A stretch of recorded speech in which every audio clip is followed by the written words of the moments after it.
Biological method आप पहले भी डिस्कस कर चुके हैं। ऐसा method set of methodology instructions which are used to solve any biological problem is known as biological method. मतलब क्या है? ऐसी इंस्ट्रक्शंस, स्टेप्स, प्रोसेस जिसमें हम किसी भी बायोलॉजिकल प्रॉब्लम को सॉल्व कर लें, उसको हम बायोलॉजिकल मेथड के नाम से मेंशन करते हैं। अच्छा, एक होता है साइंटिफिक मेथड और दूसरा हमने पढ़ा बायोलॉजिकल मेथड।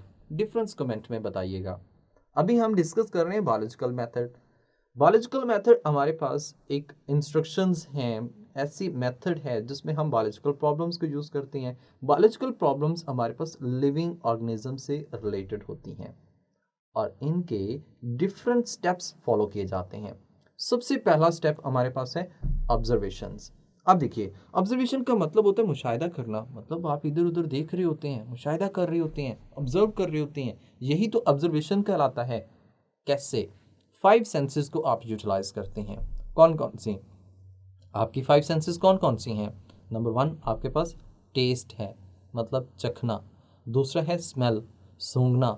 तीसरा है टच करना, मतलब कि आप उसे टच करते हैं, हाथ लगाते हैं, ठीक है। और नेक्स्ट हमारे पास है सुनना, जिसे आप सुनते हैं, हियरिंग।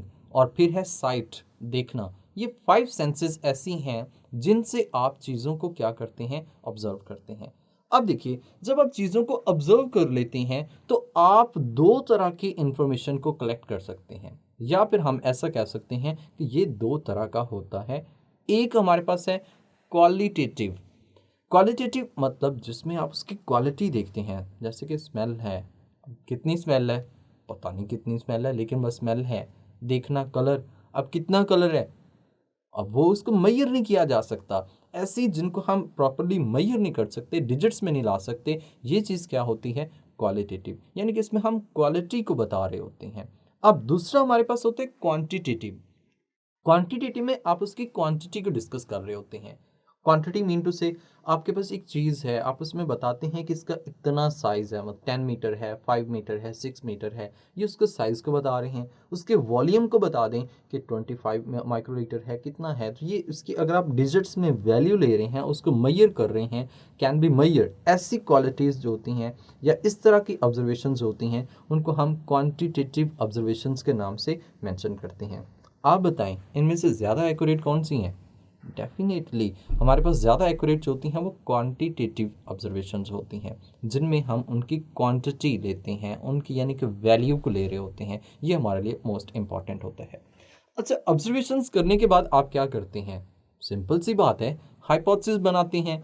हाइपोथेसिस क्या होता है? तो हाइपोथेसिस की हम बात कर लें तो हम कहते हैं कि एनी टेंटेटिव स्टेटमेंट, टेंटेटिव का मतलब जो गलत भी हो सकती है और सही भी हो सकती है।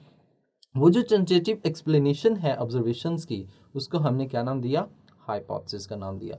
हाइपोथेसिस मफरूज़ा हम इसे कहते हैं, और ये सिंपली गलत भी हो सकता है, सही भी हो सकता है, लेकिन इसको डिवाइस करने के मतलब इनको बनाने के डिफरेंट तरीक़ेकार होते हैं।